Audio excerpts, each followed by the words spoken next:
Az óriás kígyó nagyon veszélyes, az elefánt pedig túl nagy.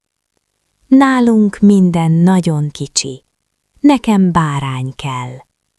Ekkor rajzoltam egyet.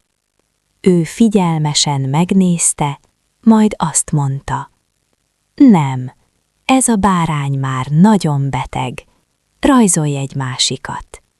Rajzoltam egy újat. A kis barátom kedvesen elmosolyodott.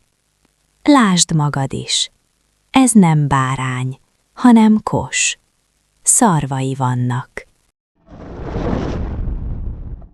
Az óriás kígyó nagyon veszélyes, az elefánt pedig túl nagy.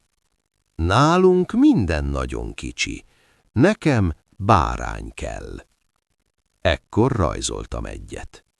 Ő figyelmesen megnézte, majd azt mondta: nem, ez a bárány már nagyon beteg, rajzolj egy másikat. Rajzoltam egy újat. A kis barátom kedvesen elmosolyodott.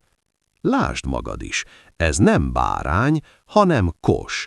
Szarvai vannak.